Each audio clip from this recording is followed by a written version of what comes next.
इस वक्त हम मौजूद हैं चंदौसी में और हमारे साथ बैठे हैं अल्फाहाद, जो कि यूक्रेन में ये फंसे हुए थे और वहाँ से इंडिया वापस आए, सकुशल लौट के आए। खबर अभी तक की मुहिम अपनों को स्वदेश लाना है में इनके वालिद साहब ने भारत सरकार से गुहार लगाई थी कि मेरा बच्चा सकुशल इंडिया आ जाए, और आज वो दिन आ गया, उनका बच्चा सकुशल इंडिया वापस आया है। और मैं अल्फाहाद से जानूंगा कि वो किन मुश्किलों का सामना करके इंडिया वापस आया है। क्या नाम है आपका? अल्फाद। अल्फाज जी, आप यूक्रेन में थे, कीव में आप थे, खारकीव में आप थे, और वहाँ पर काफ़ी दहशत का माहौल था। और आप वहाँ कितने दिनों से थे और किस हालत में वहाँ आप रहे और कैसे इंडिया वापस आए? खारकिव में हम गए थे दिसंबर एंडिंग में।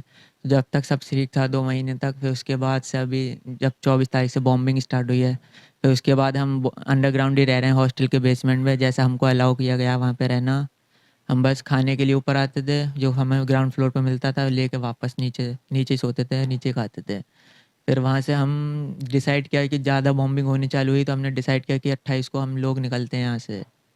फिर हम 28 को वहाँ से निकले बाय रोड। 10 किलोमीटर्स हम चले, रेलवे तक पहुँचे। पैदल चले थे? जी जी, पैदल चले थे। उसके बाद फिर कैसे पहुँचे आगे? 10 किलोमीटर्स तक रेलवे से पहुँचे। उसके बाद हमने वहाँ से लिविव के लिए बाय ट्रेन लिविव के लिए हम गए। तो ट्रेन में एक तो स्पेस नहीं था, बहुत कम स्पेस था। तो मतलब एक डिब्बे में जितने होने चाहिए दुगने डिब्बे के बराबर चढ़ रहे थे सब उसमें लोग। तो उसमें कैसे न कैसे एंट्री लेके हमने सीट ली। फिर वहाँ से लिविव पहुँचे, लिविव पहुँच के उतरे, हमने अपने फ्रेंड्स का वेट किया। फिर वहाँ से हमने बाय बस हम गए उजौद चौप चौप पहुँच के हम वहाँ पे वोस्काल स्टेशन पे हमने अपना इमिग्रेशन कराया, यूक्रेन का लास्ट स्टेशन। हंगरी बॉर्डर के लिए इमिग्रेशन कराया। वहाँ से हमने इमिग्रेशन कराने के बाद हम पहुँचे हंगरी बॉर्डर, हमने क्रॉस किया। हंगरी बॉर्डर में पहुँचे हम ज़होनी स्टेशन से हमें मिले फिर एम्बेसी वाले, जो हमें लेके गए बुदापेस्ट से हमारी फ़्लाइट हुई, फिर हम इंडिया आए। तो कितने घंटे का आपने सफ़र ट्रेन से तय करके आप आगे बढ़े, फिर उसके बाद इंडिया आए? बाय ट्रेन हमने लगभग एक दिन का सफ़र तय किया है, 15-16 घंटे लिविव में। फिर उसके बाद बुदापेस्ट में 3-4 घंटे या और ज़्यादा। इंडिया में आपकी फ़्लाइट कहाँ पर लैंड हुई? इंडिया में हमारी फ़्लाइट लैंड हुई थी IGI टर्मिनल 3। उसके बाद आप वहाँ से दिल्ली से एयरपोर्ट से अपने घर कैसे आए? दिल्ली से अपने घर जो मैं आया था कॉमन ट्रांसपोर्ट रोड बेस से आया था। तो आपकी जो फ्लाइट आई थी उसमें कितने इंडिया के लोग थे? हमारी फ़्लाइट में सारे लोग इंडिया के थे, लगभग 250 स्टूडेंट्स थे।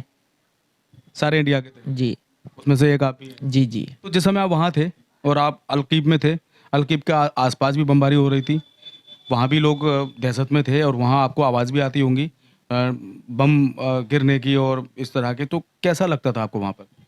हमको मतलब देख के बम वम हमने देखे तो ज़्यादा नहीं, आवाज़ें सुनी होंगी आप? आवाज़ें सुन के काफ़ी डर लगता था कि मतलब जैसे कि कहीं हमारे अगला ही पल हमारा ना हो, अगला ही पल हमारा ना हो। आपके मन में एक शंका रहती थी, डर रहता था कि मैं इंडिया कैसे पहुँचूंगा, यहाँ के हालात इतने ख़राब हैं, किस तरह से निकलूंगा, लेकिन भारत सरकार की मुहिम ने आपको जो है इंडिया पहुँचाया, तो भारत सरकार के लिए क्या कहेंगे आप? भारत सरकार के लिए मैं थैंक यू ही बोलूँगा कि ज़्यादा से ज़्यादा बच्चों को निकाले। अभी भी वहाँ पे लगभग 5,000 स्टूडेंट्स हैं। नहीं, लगातार भारत सरकार प्रयास कर रही है और लोगों को इंडिया सकुशल ला रही है, स्वदेश वापस ला रही है। उसमें से एक आप भी वापस इंडिया आए हैं, तो यहाँ के प्रधानमंत्री और सरकार के लिए क्या कहेंगे? मतलब जो भारत सरकार बुला रही है इंडिया, लेकिन इफेक्टिवली नहीं बुला रही है। वो मतलब वेस्ट बॉर्डर से बुला रही है जहाँ पे बॉम्बिंग नहीं हो रही। जिधर ईस्ट में ज़्यादा ज़रूरत है उनकी, उधर से वो उन्होंने कुछ एफर्ट्स नहीं डाले अपनी तरफ से। मैं चाहूँगा कि वो ईस्ट साइड में अपने एफर्ट्स डालें और वहाँ के बच्चों को भी निकालें वहाँ से। लेकिन आप सकुशल लौट के आए तो क्या कहेंगे? मैं शाहपुर चलाया हूँ, इसके लिए मैं उनका बहुत बहुत धन्यवाद करना चाहूँगा। हमारे साथ यहाँ पे अल्फाहद के फादर मौजूद हैं और उन्होंने हमारे खबरें अभी तक की मुहिम स्वदेश अपनों को लाना है में हिस्सा लिया था, अपनी बात रखी थी चैनल के माध्यम से। तो मैं उनसे भी जानूंगा, जब उनका बच्चा घर लौट के आया है तो उनको कैसा महसूस हो रहा है और हमारे चैनल और भारत सरकार के लिए क्या कहेंगे। क्या नाम है आपका? मेरा नाम मोहम्मद यामीन है। और आज जब हम पिछली बार आए थे तो आपके चेहरे पे बहुत ज़्यादा मायूसी थी और अल्फाहद की अम्मी भी यहाँ रो रही थी उस समय, और आज आपके चेहरे पे एक अलग सी खुशी नज़र आ रही है, तो मुझे भी अच्छा लग रहा है आपको देख के। उस दिन मुझे भी अच्छा नहीं लगा था, तो क्या कहेंगे आप? मैं बहुत खुश हूँ अपने बेटे को अपने वतन वापसी की आने की खुशी में। और मेरा बच्चा साफ असल वापस आ गया है यहाँ पे।